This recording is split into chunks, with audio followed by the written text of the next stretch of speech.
Undercover boss buys a book. At his bookstore, freezes hearing. Two employees plot behind the counter. Thomas Ellison adjusted the scuffed leather cap pulled low over his brow as he pushed open the heavy oak door of Ellison Company. Booksellers. The familiar chime of the brass bell overhead filled the quiet space, but no one behind the counter looked up. Perfect. His disguise, worn corduroy jacket, faded jeans, and a few days' worth of unshaven stubble, was working. For over 20 years, Thomas had built this bookstore from a cramped second-hand shop into a beloved local treasure, famous for rare and antique finds. 5 locations now scattered across the city. Yet he hadn't stepped inside this original store in almost 2 years, too busy with expansions, meetings, and catalog acquisitions. Later, though, something had been gnawing at him. Reviews were still glowing on the surface, but deeper down, a troubling pattern had emerged. Customer complaints about authenticity, whispers that the rare books weren't as rare as advertised, and murmurs of missing inventory. He glanced at his reflection in the glass of a dusty display case. A slight limp he didn't remember having. Tired lines at the corners of his eyes. Good. No one would recognize him as the founder. He made his way toward a reading nook in the far corner, sinking into a creaky leather armchair that smelled faintly of parchment and dust. He pulled a battered first edition Hemingway from the shelf and opened it at random, pretending to read. From his seat, Thomas could see everything: the counter, the storeroom door, and most importantly, the small register where business was quietly conducted. It all looked perfect, but the weight in his chest told him otherwise. He leaned back, listening as a young cashier chirped about authentic signed editions to a customer nearby, her words polished but suspiciously scripted. Something was wrong, and this time, he wasn't leaving until he found out exactly what. The brass bell above the door gave a soft chime as Thomas Ellison stepped into Greystone Books. The familiar scent of aged paper and old pine shelves wrapped around him like an old memory. Everything looked just as he had left it years ago. The creaky floorboards, the scattered pools of golden afternoon light, the dust motes dancing above tables stacked with books. Yet, as he adjusted the thick wool scarf around his neck and tugged the cap lower over his eyes, something tugged at the edge of his instincts. Something felt wrong. He moved slowly through the aisles, pretending to browse. To anyone else, he was just another weary customer seeking refuge in the company of old stories. In reality, he was the founder of Greystone Books, and he had returned undercover after troubling reports, declining sales in rare editions, mismatched inventory, unexplained customer complaints. He needed to see for himself what was happening to the place that once held his heart. Near the rare books counter, Thomas spotted Edwin Cole, thin, slightly stooped, but moving with a deliberate, almost reverent care. The old librarian was crouched beside a teenage boy, pointing out differences between editions of Fahrenheit 451. His fingers, spotted with age, traced the gold-embossed lettering with such tenderness it made Thomas's throat tighten unexpectedly. Edwin spoke in a low, respectful tone, treating the young customer's questions with the kind of gravity reserved for something sacred. The boy listened, wide-eyed. Thomas took a step closer, pretending to examine a shelf of first editions. That's when he heard the voices. "Look at Grandpa over there," a sharp whisper carried across the counter. Zachary, one of the newer cashiers, mid to late 20s, slick hair, cocky grin, nudged his colleague, a young woman with frosted pink nails and a bright smile stretched a little too tightly across her face. Her name tag read Chloe. "Seriously?" Chloe snorted under her breath, flipping through a magazine she should have been shelving. "The old fossil probably thinks he's Indiana Jones, guarding ancient scrolls." Zachary chuckled. "Yeah, keeps talking about preserving literary heritage. Dude, half these rare books he worships are worth nothing now. Market's changed." "Wake up, Grandpa." They laughed softly together, oblivious to Edwin's slow, careful movements just a few feet away, and oblivious to Thomas, standing silently within earshot, the leather-bound book in his hands, forgotten. Thomas said nothing. Not yet. His hands tightened almost imperceptibly around the cracked spine of a Hemingway volume, the weight of what he was witnessing sinking deeper into his chest.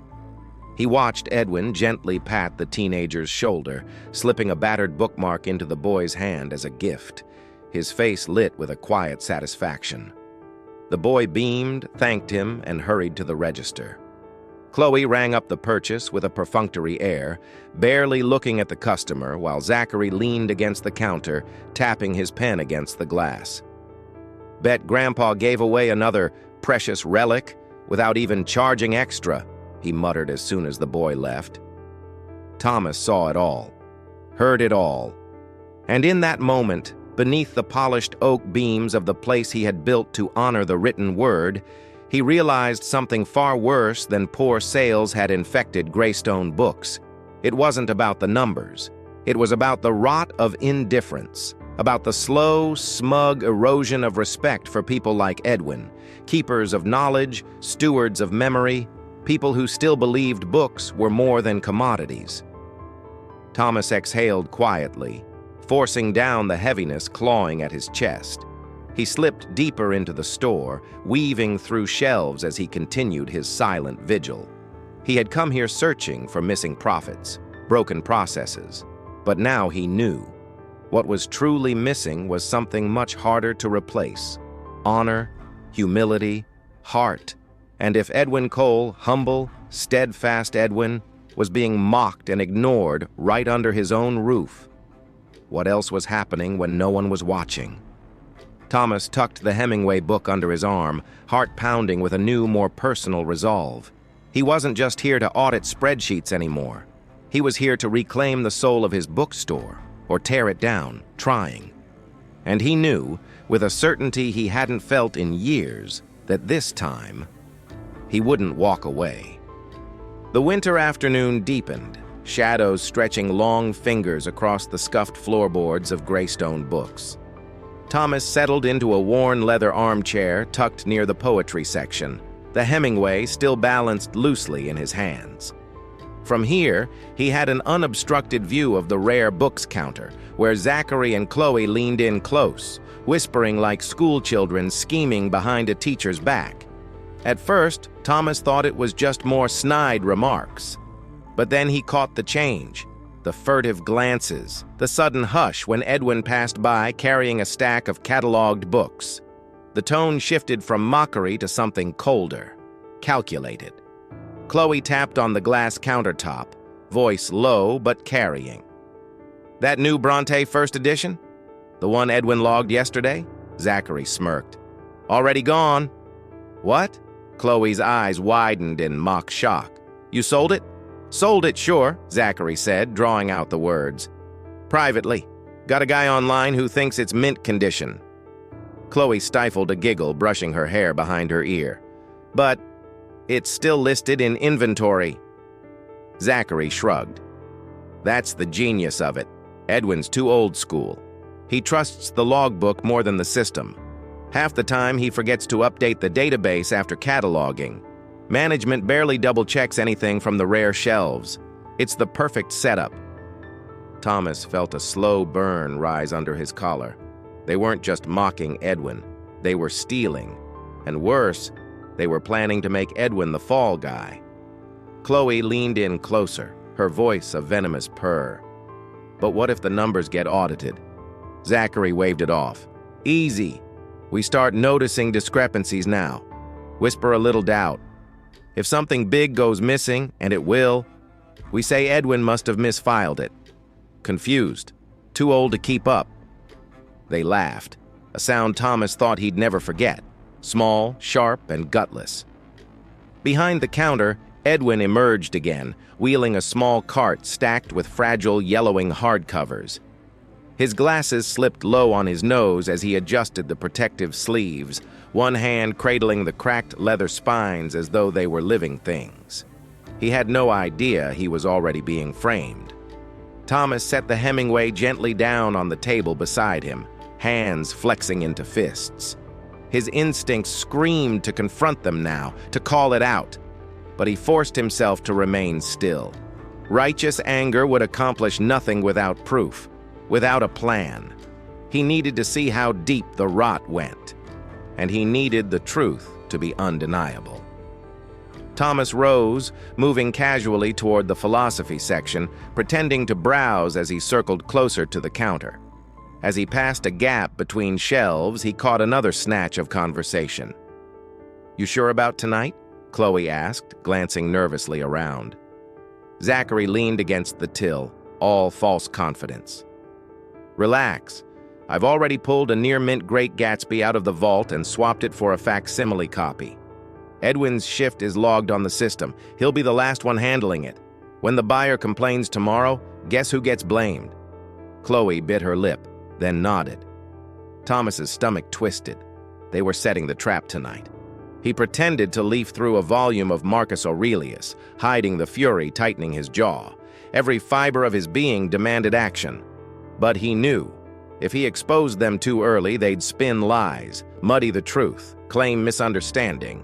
He needed evidence, and more than that, he needed to protect Edwin from the humiliation Zachary and Chloe had planned. Thomas checked his watch. Only an hour until closing. He had to move carefully. Slipping through the maze of bookcases, he made his way toward the rare book storage room, the heart of Greystone's small but proud treasure trove.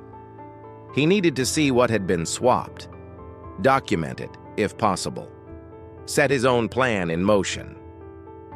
As he passed by the checkout counter, Edwin caught his eye, just for a second. The old librarian smiled, a small, tired smile that held no suspicion, no bitterness. Just the quiet, enduring courtesy of a man who loved books, loved people, and had no idea he was being betrayed by those around him. Thomas felt something knot inside his chest. He tipped his head slightly in return, then disappeared into the back of the store, the smell of parchment and betrayal thick in the air. Tonight, he promised himself, would not end the way Zachary and Chloe expected. Not if he had anything to say about it.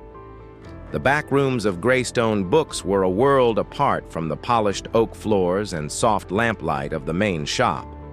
Here, the air was cooler, tinged with the scent of old paper and cedar shelves, lined with treasures whose true value only a handful could truly appreciate.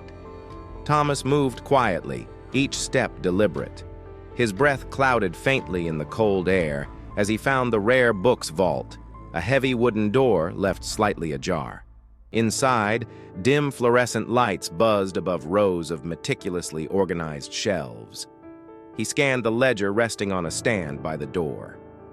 The Great Gatsby, first edition, was logged 3 days ago by Edwin Cole. Thomas flipped to today's entries. No note of removal, no checkout. His fingers brushed lightly over the volumes, and there, almost hidden among worn jackets and pristine covers, he found it. Or rather, he found the fake. The difference was subtle. To the untrained eye, it might have been invisible. But Thomas knew better. The binding was too stiff, and the aging on the pages was too even. A careful counterfeit, probably worth a few hundred at best, slotted into a space once held by a $30,000 treasure. Thomas snapped a quick photo with the discreet phone hidden in his coat pocket. Then another of the ledgers. Every movement is slow, methodical. He would need this later. A noise behind him made him freeze. A soft shuffle of footsteps. He turned just as Edwin entered, pushing a small cart loaded with archival boxes. "Evening, sir," Edwin said, smiling warmly beneath his graying mustache, his voice as gentle as the turning of a page. Thomas smiled back, playing the part of a customer who had lost his way. "Sorry. Thought this was the reading room." Edwin chuckled, adjusting his wire-rimmed glasses. "Easy mistake to make. This old place feels like a labyrinth after dark." Thomas noticed the way Edwin's hands trembled slightly as he stacked the boxes, the subtle wince he tried to hide when lifting the heavier ones. Arthritis, probably. Yet he moved with a quiet reverence, treating each volume as if it were a living thing. "You must love working here," Thomas said casually, watching him. Edwin's face softened. "I do. It's not much, but it keeps the mind sharp, and it feels good to take care of something that matters." Thomas hesitated, then asked, "How long have you been here?" 7 years next month," Edwin said, almost shyly. "Took the job after I left teaching. My wife—" He paused, voice catching. "She always loved books. When I lost her, I guess I needed to be around something that still had a heartbeat." The words hit Thomas harder than he expected. He looked at Edwin, really looked, and saw not a frail old man, but a bridge between generations, a keeper of stories, both written and lived, someone the world should have honored, not used and discarded. Before Thomas could respond, Edwin gently closed the ledger and pushed the cart deeper into the room. "If you ever need help finding something special," Edwin said with a small wink, "just ask for me. I know these shelves better than my own home." Thomas watched him disappear into the dim labyrinth, heart heavy. Later that night, after the store closed, Thomas made a quiet decision. He wouldn't just stop Zachary and Chloe. He would do more. He would find out everything. How Edwin had ended up here, living so quietly, so humbly, giving so much while asking for nothing. The truth, Thomas realized, wasn't just about a missing book. It was about a missing recognition. And it was about time someone wrote Edwin's story, not in hidden ledgers or forgotten backrooms, but in a place where everyone could see it. He left the rare book vault in silence, stepping back into the main shop where the lights were being dimmed. Behind the counter, Zachary and Chloe were laughing about something, their voices low and smug. Thomas didn't look at them. Not yet.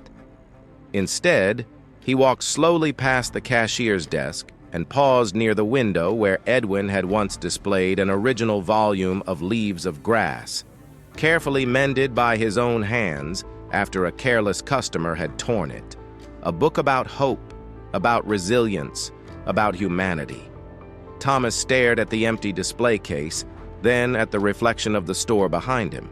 The employees, the customers, the quiet battles no one saw. He made a vow then, as concrete as the sidewalk outside. Tomorrow, the true story of Greystone Books would begin, and Edwin Cole would no longer be its forgotten footnote. He would be its heart. Morning light slanted through the high windows of Greystone Books, casting soft pools of gold across the creaky wooden floors. Thomas arrived early, blending into the gentle bustle of the opening staff. His peacoat was slung casually over his arm, his glasses tucked into his collar. Today, he wasn't just an observer anymore. He needed to act. From his corner by the travel section, Thomas watched Zachary behind the counter. Chloe was organizing a new table display nearby. Fiction bestsellers, Thomas noted, a sharp contrast to the solemnity of the rare books vault just beyond the back door. They moved with the easy confidence of people who believed they owned the place. Edwin shuffled in a few minutes later, carrying a small box of returns. He greeted everyone with a polite nod, ignored by most, his presence as unremarkable to them as the ticking of the old clock above the entrance. Thomas saw it coming before it even happened. A man in his 40s, clearly a collector by the way he handled the books, approached the counter. He carried a thin volume wrapped carefully in tissue paper. The Great Gatsby, 1925 first print, the real one, the one Thomas had seen logged 3 days ago. But Thomas knew what was about to unfold. "I ordered this copy online," the man said, unwrapping the book. "Paid full collector's price, but it's not authentic. The pages are wrong. Binding's off." Zachary's face twisted into a perfect mask of concern. Chloe immediately stepped closer, peering at the book with wide, innocent eyes. "I'm so sorry, sir," Zachary said smoothly. "That's unacceptable. Can you tell me who helped you with the order?" The customer glanced at the order slip, confused. "It says processed by..." E. Cole Thomas watched Edwin's shoulders stiffen from across the room. He looked up, blinking behind his glasses. "Me?" he said, voice full of quiet disbelief. "Yes, sir," Chloe jumped in. "You were handling rare orders last week, weren't you?"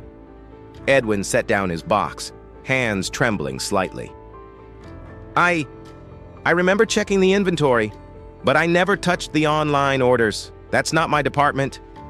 "Well," Zachary said, sighing dramatically for the customer's benefit, "sometimes memory can slip when you're managing so many titles." Chloe leaned in, her voice dripping with fake sympathy. "It's understandable at your age." The customer frowned, uneasy. Thomas felt a slow, burning fury rise inside him. Patricia, the interim floor manager, hurried over, clipboard clutched tightly to her chest. She didn't even meet Edwin's eyes as she spoke. "Until we sort this out, Edwin, I'm afraid we'll need you to step back from handling any rare books," she said quickly. "And you'll need to leave for the day." The humiliation was so thick it seemed to settle like dust in the air. Edwin opened his mouth as if to protest, but then, with a heartbreaking, almost imperceptible slump of his shoulders, he simply nodded. "If the book has been harmed by my hands," Edwin said quietly, "then I accept the blame." Thomas saw it clearly. The way Edwin wasn't fighting, not because he was guilty, but because he was tired. Tired of being invisible. Tired of carrying the weight of dignity in a world that no longer cared to see it. He watched Edwin turn, picking up his worn messenger bag with trembling fingers, and begin the slow walk toward the back room to gather his few belongings. And no one, not one of his colleagues, moved to stop him. Thomas clenched his fists inside his coat pockets. Not yet, he told himself, but soon, very soon. He let the silence stretch, feeling every second grind against the weight of injustice hanging in the air. Customers whispered among themselves. Even Patricia looked uncomfortable, shifting her weight from foot to foot as Edwin disappeared behind the shelves. Chloe and Zachary exchanged a quick, triumphant glance, so fleeting most would have missed it. But not Thomas. Not today. As Edwin's footsteps faded into the back, Thomas finally pushed away from the wall and crossed the floor toward the counter, slow and steady. His heart pounded, not from fear, but from the burning knowledge that the reckoning was almost here. And when it came, it would leave no doubt about who had truly betrayed the heart of Greystone Books. Thomas didn't raise his voice. He didn't need to. The quiet determination in his footsteps as he approached the center of Greystone Books drew every eye. Conversations died mid-sentence. Even the creak of the old oak floors seemed to hush in anticipation. Zachary straightened behind the counter, flashing a wary smile. Chloe froze with a stack of books halfway to the table, her knuckles whitening around the bindings. Thomas stopped a few feet from the register. Slowly, deliberately, he set down the leather satchel he had carried in. One no one had bothered to notice earlier. With careful hands, he opened it and withdrew a small projector the size of a thick paperback. He placed it on the counter. "I think," Thomas said, his voice carrying across the now silent store, "before anyone goes home today, there's something we all need to see." Patricia stammered, glancing at Zachary and Chloe for cues, but neither of them could move. Their faces had gone pale. Thomas clicked a button on the projector. A beam of light shot toward the white-painted wall behind the counter. The opening frame appeared, a still image time-stamped just 3 nights ago. The rare books vault. Zachary and Chloe were visible in grainy but unmistakable footage, crouched behind the counter, laughing quietly as they carefully removed the real first-edition copy of The Great Gatsby from the storage case and replaced it with a counterfeit replica. Gasps rippled through the store. Thomas advanced the footage. Now, Chloe was seen forging Edwin's initials on a slip of inventory paper, while Zachary rehearsed aloud how they would find the error during the customer pickup. Their casual cruelty was as clear as the day. "Once Edwin's gone," Zachary said on the recording, voice crystal clear, "we can move whatever we want without anyone checking. The old man's just dead weight anyway." Chloe had laughed. "He probably thinks books still cost a nickel." The room seemed to tilt slightly around Thomas, but he stayed steady, letting the evidence fill the space, letting the truth soak into every heart in the room. When the final clip ended, Zachary pocketing cash from a rare sale and Chloe doctoring the ledger, Thomas stepped forward. His voice, when he spoke again, was quieter, but somehow heavier. "I am Thomas Ellison," he said simply, "founder of Greystone Books, and for the last 3 days I have been here, watching, listening." Patricia staggered back a step, her clipboard dropping from her hands with a hollow clatter. Zachary opened his mouth, desperate to say something, anything. But Thomas held up a hand, silencing him. "You would have framed a man who spent his life protecting the very soul of this place," Thomas said, his gaze unwavering. "A man who valued honesty and memory and loyalty, things you discarded like yesterday's catalogs." Chloe began to cry, mascara streaking down her cheeks. But Thomas didn't look away. He wouldn't allow them the comfort of being unseen. "You thought no one was watching," Thomas continued. "You thought no one would care if you twisted a good man's life to cover your theft." He paused, letting the weight of those words fall on everyone in the room. "But I was watching, and I care." Zachary found his voice at last, a pitiful stammer. "We didn't mean... The store wasn't losing money, it's just old books. It's not like..." "It's not just books," Thomas said sharply, his eyes flashing. "It's trust. It's memory. It's the promise that what you hold in your hands is real, just like the people who preserve it." 2 police officers, whom Thomas had called earlier that morning, stepped quietly through the front door. One glance at the footage on the wall was enough. They moved forward without hesitation. As they handcuffed Zachary and Chloe, Thomas turned his back on them. His focus was elsewhere. Toward the back of the store, Edwin stood half-shielded by a tall shelf of poetry, his bag clutched awkwardly to his chest. His face was unreadable, but his eyes glistened, raw and disbelieving. Thomas walked toward him, the room parting silently for him like the pages of a reverent book. When he reached Edwin, he didn't speak right away. He simply met the old man's gaze, steady, level, then reached out and placed a firm hand on his shoulder. "You have done nothing wrong," Thomas said quietly, "and from this day forward, you will never have to carry that burden alone again." For the first time in all the years Edwin had been part of Greystone's invisible machinery, someone had seen him, truly seen him, and honored what he had carried alone for so long. The applause started softly, one pair of hands, then another, and another, until the entire bookstore, customers, staff, even a few lingering tourists, rose to their feet, their applause swelling into something that sounded almost like a heartbeat, a pulse of something pure and right that had been missing for far too long. Edwin stood frozen, his hand still lightly pressed to the strap of his battered leather satchel. His shoulders, worn from years of quiet labor, trembled slightly under the sudden outpouring of support. Thomas stayed beside him, not as a savior, not as a hero, but as a witness to the dignity that had been overlooked, the kindness that had been taken for granted. When the applause finally softened, Thomas turned back to face the gathering. His voice, though calm, rang out with unmistakable resolve. "Greystone Books was never just about commerce," he said. "It was never meant to be another store on another street, pushing units across a counter." He let that sink in for a beat. "It was meant to be a home, for ideas, for stories, and most importantly, for people who understood that some things have value beyond a price tag. He turned slightly, including Edwin in his next words. People like Edwin Cole. Thomas stepped closer to the center of the room, pulling from his jacket pocket a slim, dark blue folder embossed with the Greystone seal. Effective immediately, he announced. Edwin Cole is being promoted to Heritage Curator of Rare Collections for all Greystone locations. A collective murmur of approval swept through the crowd.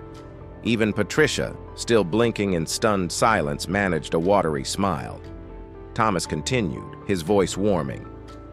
His responsibility will not be to sell, not to inventory, but to protect, to preserve, to remind us that behind every page, behind every word, there is a soul, and it must be treated with honor. Edwin's lips parted, but no words came. He simply shook his head slightly, overwhelmed. Thomas wasn't finished. He produced a second envelope, this one plain white, but no less important. I've also arranged for a small residence nearby, Thomas said, smiling gently. A place with light and warmth and shelves waiting for your books. No more stairs to climb, no more damp nights. Edwin's hand trembled as he accepted the envelope, as if afraid it might vanish in his grasp. And one more thing, Thomas said, his voice thickening just slightly with emotion. Your late wife's medical debts, they're cleared. Paid in full. You owe nothing to anyone. For a long, suspended moment, Edwin simply stood there, absorbing the enormity of it. And then, slowly, his eyes brimmed and spilled over. Two silent tears tracing the lines carved deep into his face by years of quiet endurance. There was no sobbing, no spectacle. Just a man being seen, truly seen, for the first time in far too long. Thomas reached forward and gently clasped Edwin's hand, giving it a firm, steady shake. Thank you, he said quietly enough that only Edwin could hear. Not just for your work, for your heart, for holding this place together when the rest of us forgot why it mattered. Across the store, the energy shifted. Employees who had once rolled their eyes at Edwin now looked at him with something like awe, or shame, or both. Regular customers wiped at their eyes discreetly. A teenager in a hoodie ducked his head as if embarrassed by the lump rising in his throat. And somewhere, deep in the bones of the old bookstore, in the scent of paper and dust and time, it felt as if the very walls themselves exhaled a long, grateful breath. Greystone Books was being reborn, not with a grand reopening, not with flashy marketing or sterile slogans, but with a simple, stubborn return to what had always made it sacred: respect, memory, humanity. And at the heart of it stood Edwin Cole, a living reminder that sometimes the rarest treasures aren't the books on the shelves, but the hands that have kept them safe. The clapping finally quieted, but the energy remained thick, as if everyone in the bookstore understood they had witnessed something rare, something real. Thomas turned back to Edwin, who was still standing awkwardly by the circulation desk, clutching the folder with trembling hands. I'm not done, Thomas said gently, his voice carrying across the hushed room. He pulled out a second envelope, this one thicker, heavier, and handed it to Edwin. You've spent your life preserving the past for others, Thomas said. Now, it's time someone preserved something for you. Inside the envelope was a deed, simple, unadorned, but life-changing. A modest apartment just 3 blocks from the Central City Library, newly refurbished with wide windows, soft lighting, and a small study already fitted with custom shelves waiting to be filled. A place where Edwin could live surrounded by the very words and wisdom he had spent a lifetime safeguarding. Edwin stared at the papers for a long moment before looking up, disbelief shining in his damp eyes. I can't accept this, he rasped. You must, Thomas said, stepping closer. His voice dropped to something almost intimate. This isn't charity, it's recognition, it's long overdue. A murmur of agreement rippled through the crowd, as if everyone had been holding their breath, waiting for this small wrong to be righted. But Thomas wasn't finished. He placed a final letter into Edwin's hands, an official notice from the hospital, stamped and sealed. "Your late wife's medical debts," Thomas said quietly. "They're gone. Paid in full." Edwin's fingers tightened around the paper as the weight of it, the invisible weight he had carried for years, finally lifted. His body seemed to fold slightly, as if the burdens he had worn like a second skin were dissolving in real time. For the first time in 20 years, Edwin Cole, the man who had never asked for anything, who had given quietly, endlessly, allowed himself to weep. Silent tears, nothing dramatic, just pure release, pure humanity. Thomas stepped forward and, without hesitation, embraced him. The room, once so tense, so fractured, seemed to heal in that single quiet moment. "You saved more than books here," Thomas murmured, just loud enough for Edwin to hear. "You saved all of us." It wasn't just words. It was the truth. Thomas then turned to the crowd once more. "Starting today," he said firmly, "Edwin Cole is appointed as our guardian of rare collections across all Greystone stores. He will guide the preservation of our most precious works. He will set the standard for how we treat not just books, but people." Another wave of applause erupted, but this time, it wasn't just polite. It was reverent. Employees smiled through tears. Customers who had once only seen Edwin as a quiet background figure now looked at him with something close to reverence. Edwin's face crumpled into a smile, small, shy, but more brilliant than any spotlight. For the first time in decades, the man who had dedicated his life to preserving stories had finally become one. And he was the kind of story worth telling. The next morning, the sun spilled soft gold across the stone facade of Greystone Bookstore, but inside, it was not business as usual. Thomas gathered all employees in the main hall. No uniforms today, no formalities, just people standing shoulder to shoulder, waiting, nervous.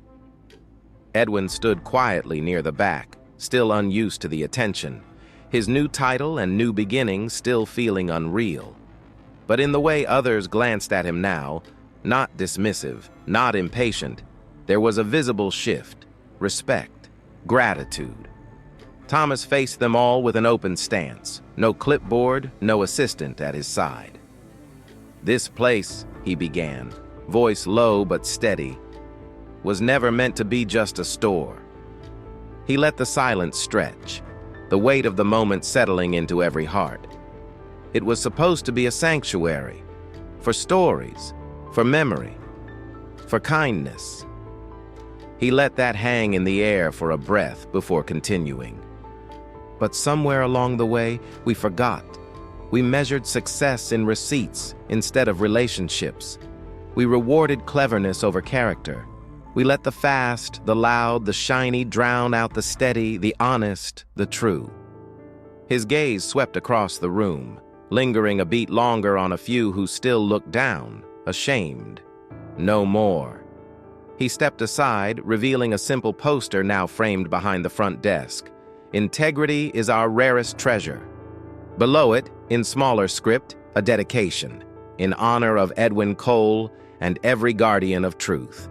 A ripple ran through the crowd. Thomas continued, voice growing stronger. "Effective immediately, we are restructuring our rare book division. Every transaction, every appraisal, every movement of inventory will be double-signed, double-verified, and publicly logged. Transparency will not be a suggestion, it will be a foundation." Several employees exchanged glances. Some looked relieved, others guilty, but no one spoke. "And that's not all," Thomas said. He turned to Edwin, whose weathered face lifted, still wary but listening. "We are launching a new program, Guardian of the Page." He smiled slightly at the stunned expression spreading across the older man's features. "It's a fellowship, A place where retired librarians, teachers, historians, those who dedicated their lives to knowledge can continue to share their expertise. They'll mentor, curate, preserve. His eyes softened. No one should be discarded because they move slower or remember things differently. Sometimes the slowest hands turn the pages with the most care. A few of the younger employees shifted uncomfortably, realizing perhaps for the first time the cost of the casual cruelty they had tolerated. And finally, Thomas said, voice dropping to a quiet intensity, "We are creating the Edwin Cole Fund, a foundation to provide emergency financial aid to retired librarians, teachers, and literary caretakers who find themselves in hard times." He paused, emotion thickening in his throat. "Because a society that forgets those who kept its stories alive," he said, "forgets itself." Applause rose, not the polite kind, but the raw, cathartic kind that comes when people recognize something profoundly right has been done. Edwin blinked rapidly, overwhelmed. He tried to step back, to hide in the shadow of the crowd as he had for years. But it was no longer possible. Thomas caught his eye and smiled. Small, real. "You're not invisible anymore, Mr. Cole." And just like that, the story of Greystone shifted, from a place of quiet betrayals and neglected loyalty, to a beacon where honesty, memory, and human decency were finally given the place of honor they deserved. It wasn't flashy, it wasn't perfect, but it was real. And sometimes, real is enough to change everything.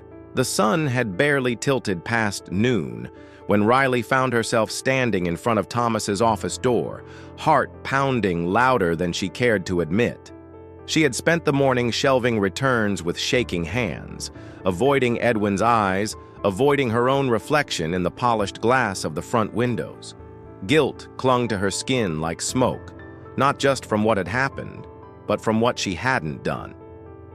When Thomas looked up from behind the simple oak desk, he didn't seem surprised to see her.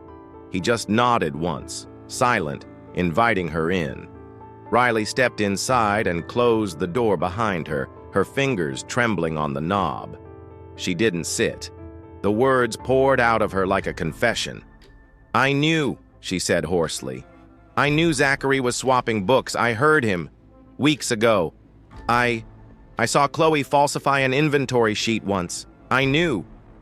The admission hung there, heavy, ugly, undeniable.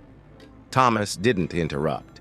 He simply watched her, steady and unreadable. "I wanted to say something," Riley said, voice cracking, "but I was afraid I'd lose my job, afraid they'd turn on me too." Tears welled in her eyes, but she didn't wipe them away. "I'm sorry," she whispered. "Not just to you, to Mr. Cole, to this place." For a long moment, the only sound in the office was the muted hum of the bookstore outside, the low thrum of a second chance just barely beginning. Then Thomas leaned back slightly, folding his hands on the desk. "I'm not angry," he said, his voice calm but firm. "I understand fear." Riley's breath hitched. "But fear isn't an excuse," he continued gently. "It's a crossroad." She blinked at him, unsure. "You either let it close you off," Thomas said, "or you let it wake you up." Silence again, but a different kind. He wasn't condemning her. He was inviting her. "Do you want to be part of rebuilding what matters here?" he asked simply. Riley nodded, so quickly and fiercely it was almost desperate. "Yes, please." A small smile tugged at the corner of Thomas's mouth, not triumphant, but quietly hopeful. "Good," he said, "because we need people who have seen what silence costs and have chosen not to stay silent anymore." He rose from his chair, crossing the room to pull a slim folder from the filing cabinet. Inside was a rough blueprint, a new internal audit system for the rare book section, designed to be overseen not by outside consultants, but by those who understood the real soul of the place. He handed it to her. "I'd like you to work alongside Edwin," Thomas said. "Not as a supervisor, as a guardian." Riley took the folder with reverent hands, as if it weighed far more than paper. "He's willing to teach," Thomas added. "If you're willing to learn." She looked down, ashamed but grateful, then back up, determination hardening behind the tears. "I won't let you down," Riley said quietly. "Don't promise me," Thomas said, voice warm. "Promise the next scared kid who walks through those doors needing to believe good people still exist." In that small, sunlit office, something shifted. Not just policy, not just procedure, something deeper. Because redemption isn't always about grand gestures, sometimes it's about one scared voice, finally choosing to speak. Outside, as Riley returned to the floor, she caught Edwin's gaze across the aisles. For the first time in weeks, she didn't look away. She nodded, small but sure. And Edwin, with a grace that only came from surviving heartbreak without losing hope, nodded back. At Greystone Bookstore, the real stories weren't just printed on paper anymore. They were being rewritten in real time by hands that had once been too afraid to move. The sun was low, casting a molten gold light across the creaky wooden floorboards of Greystone Bookstore, when Edwin finally finished gathering his few belongings. The store felt different now, lighter, somehow, though many of the same dusty corners and time-worn shelves remained. Thomas had insisted Edwin take the next week off to settle into his new apartment, but Edwin, true to form, stayed late one last evening. There was one more thing he needed to do. Slowly, he crossed the floor, his steps careful but steady, until he reached a small, nondescript shelf tucked away in the back corner, the one even regular customers often overlooked. It wasn't part of any curated display or seasonal promotion. It was just there, forgotten by most, but not by him. On the second-to-bottom row, wedged between a crumbling volume of Whitman's collected poems and a leather-bound collection of Dickinson's letters, sat a thin, weathered copy of Leaves of Grass. The spine was cracked. The cover was a soft, battered brown, worn smooth by countless hands over countless years. Edwin pulled it free, cradling it gently as if it might dissolve at his touch. This was the first book he had ever shelved at Greystone, back when he was just an old widower desperate for a purpose, a place to anchor himself against the grief that had threatened to swallow him whole. He flipped to the back cover, where blank end papers waited like an invitation. From the inside pocket of his jacket, Edwin drew a fountain pen. It shook slightly in his grip, but his handwriting remained steady, deliberate. He wrote just one line: "Kindness is not a footnote. It is the main story. E.C." He capped the pen, slipping it back into his jacket. Then he stood there for a long moment, simply looking at the words. A whisper of footsteps approached. Thomas. The younger man said nothing at first, only watching, his expression softened by something deeper than approval. Respect. Gratitude. Thomas stepped closer, eyes falling on the ink still drying on the fragile page. "That's beautiful," he said, his voice low. Edwin smiled faintly, a tired but genuine curve of his lips. "It's what I believe." Thomas nodded once, and then, to Edwin's surprise, he took the book from his hands. Gently, reverently, he turned it to face the store and walked it over to a newly installed shelf near the entrance. A simple sign hung above it, freshly carved from warm oak. "Legacy Shelf, where the soul of the page endures." Thomas placed Leaves of Grass in the center, angled ever so slightly outward, so that every visitor, new employee, would see it the moment they entered, and see the words Edwin had written. "I'm making it official," Thomas said, smiling. "Every new team member will read this line on their first day, not just as a rule, as a reminder." Edwin's throat tightened. For years he had wondered if his quiet efforts, His late nights, his small kindnesses, his stubborn belief in the dignity of simple things had even mattered. Now he knew. They had. They did. Not because they had been shouted from rooftops, but because they had been whispered into the cracks of forgotten places and had taken root. Thomas turned back to him, eyes warm. This store, this mission, will always carry your signature now. For the first time in a long time, Edwin didn't feel like a relic from another era. He felt like a cornerstone. Outside, the last light of day slanted across the city, catching on the bookstore's old brass handles, the windows clouded slightly with the breath of stories waiting to be told. Inside, a man who had once lived in shadows stood bathed in soft, amber light. Greystone Bookstore wasn't just selling books anymore. It was preserving something rarer: kindness, memory, truth. And as Edwin slowly made his way toward the front doors, toward a future he hadn't dared imagine just a week ago, he paused, looking back one last time at the worn brown book, now standing proud at the heart of the store. A story not forgotten. A story just beginning. It's the quiet acts of kindness. The hands that shelve forgotten books. The hearts that believe doing the right thing matters, even when no one is watching. Today, Edwin's story reminds us, integrity isn't an extra chapter. It's the main story.